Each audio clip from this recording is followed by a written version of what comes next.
tous, je vous fais une vidéo donc avec les sélections livres que j'ai faites donc pour des idées, voyages, destinations, week-ends, séjours, etc. En tout cas en France. Donc j'ai ce premier livre de Lonely Planet avec 1000 week-ends pour redécouvrir la France. Un très gros livre avec des idées donc pour visiter des villes et villages avec de beaux patrimoines, des activités à faire, visites culturelles, dégustations, producteurs, balades, des informations pratiques qui vous renseignent donc sur les transports, les hébergements, les adresses pour se restaurer, le calendrier de chaque destination. Et puis si vous avez plus d'un week-end, des suggestions qui vont donc vous permettre de prolonger l'exploration de la région. Voilà, avec de très belles images. Nous avons ensuite 1001 idées de visite en France par l'association UFC Que Choisir. Donc là, pareil, vous avez la France à explorer au gré de vos envies. Trouvez des idées partout où vous allez. Et puis donc réussissez à coup sûr toutes vos escapades. Voilà, qui sont donc faites par région. Vous avez de quoi faire avec toujours des belles images. Pour un séjour, plutôt un week-end, voilà, si vous voulez vraiment vous faire un week-end de type, vous avez ici une déconnexion en France avec 30 séjours, donc c'est surtout basé sur la méditation, le yoga, le spa. Et ça vous donne vraiment 30 séjours, donc 30 idées de 3 jours clés en main, où vous avez donc les adresses, les numéros de téléphone, des spas par exemple ou réservés dans la région où vous êtes, et puis ça vous donne bien entendu des petites idées de visites à faire justement à l'endroit où vous êtes. Voilà, donc c'est vraiment très bien, il n'y a rien à faire, il n'y a rien à programmer, vous n'avez plus qu'à suivre vraiment ce qui est indiqué dans les 3 jours de votre séjour. Ensuite, si vous voulez voir le monde sans quitter la France, choisissez ce livre donc qui est une nouvelle édition, c'est l'édition Hachette. Et donc là, voilà, si vous avez une sélection d'adresses et d'activités pour chaque lieu, et puis voilà, des petites idées par exemple, vous voulez vous rendre en Australie, vous n'avez pas forcément les moyens, écoutez, vous avez le Languedoc avec ici une image de West MacDonnell Ranges. Alors je le dis vraiment pas bien du tout, hein. C'est en Australie, vous avez vraiment à peu près la même vue au lac du Salagou. Et là, vous voyagez en Australie. Et donc ça vous donne vraiment ce livre des idées de destinations, de lieux à voir vraiment de partout en France, mais alors qui ressemble, vous voyez là, on est Philippines, Gorge du Verdon. Voilà. L'Argentine, la Camargue, vous voyez. Il n'y a pas besoin d'aller très loin des fois pour voir à peu près les mêmes choses. On a les mêmes choses en France. Ici, si vous êtes, si vous aimez beaucoup les villages, vous avez donc ce livre qui répertorie les 176 destinations, donc des plus beaux villages de France. Et donc là, vous avez tous les villages classés. D'ailleurs, vous avez même en début de livre une explication de comment justement les villages sont choisis. Et vous avez donc les villages qui sont répertoriés dessus, avec quoi découvrir, quoi faire, les rendez-vous avec les dates, des choses à faire là-bas, ce qu'il y a aux alentours. Vraiment, c'est très, très bien détaillé. Et donc, voilà, vous avez quand même beaucoup de destinations en France pour voir des beaux villages. Alors là, c'est un livre que j'aime beaucoup. J'ai l'autre livre aussi de la même édition, enfin vraiment la même chose. Parce que lui, c'est le deuxième. Je vous montrerai le premier tout à l'heure.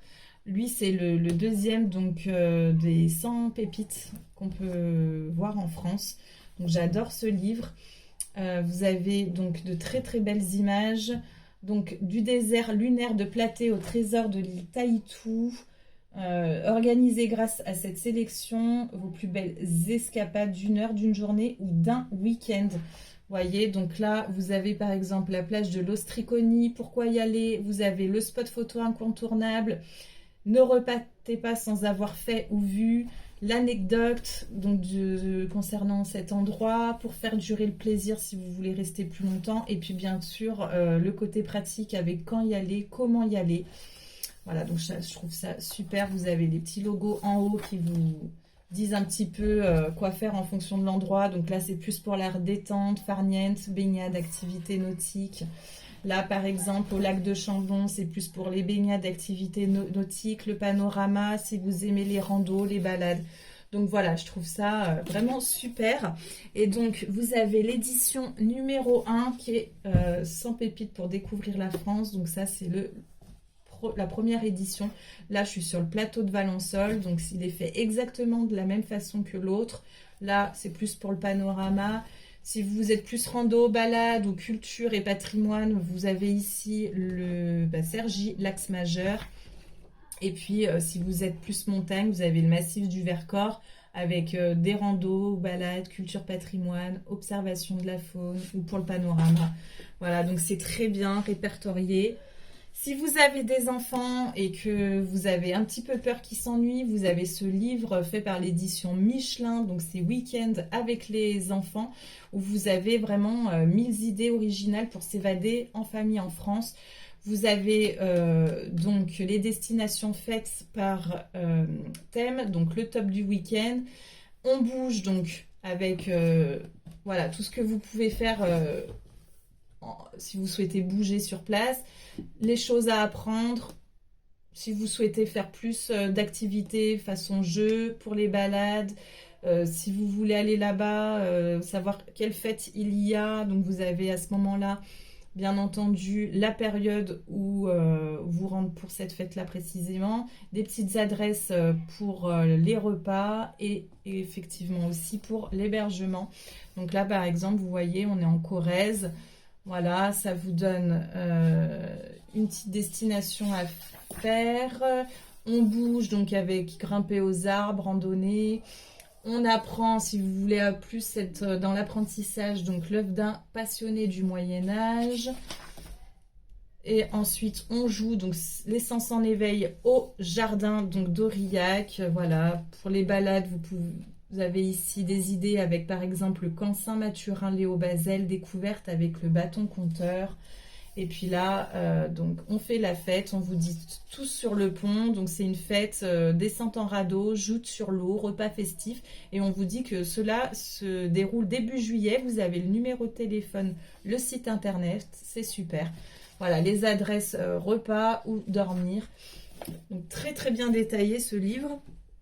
Et enfin, le dernier livre, donc 1200 coups de cœur donc en France, Le Routard achète, c'est la nouvelle édition. Et donc là, c'est pareil, vous avez un concentré d'inspiration pour choisir votre prochaine escapade. Donc là, c'est pareil, il y a pour tous les goûts. Vous avez pour le patrimoine, gastronomie, fêtes et festivals, randonnée, activités insolites. Vous avez donc des cartes sur lesquelles sont positionnés les coups de cœur de la rédaction pour bien justement vous repérer. Et puis bien entendu, vous avez les conseils et les infos pratiques. Donc vous voyez là par exemple, on est dans le Tarn, on vous dit flâner dans les rues de la vieille ville d'Albi. Ça vous met le petit descriptif, voilà, tout ce qu'il y a à faire par exemple dans le Tarn. Là, vous avez la Manche, donc pareil, tout ce que vous pouvez faire avec tous les sites internet, tout est détaillé. Et vraiment, vous avez de quoi faire. Ce livre, il fait plus de 400 pages, donc vous avez de quoi voir. Voilà donc pour ma sélection de livres pour visiter et faire vraiment le tour de toute la France. Là, il y a vraiment de quoi faire pour le coup. Je pense qu'après, vous aurez tout vu. Mais il y en a, voilà, il y en a pour un certain moment. J'espère que cette vidéo vous aura plu, que ça vous donnera l'envie d'acheter ces livres et puis surtout de découvrir plein de destinations chez nous en France. À bientôt!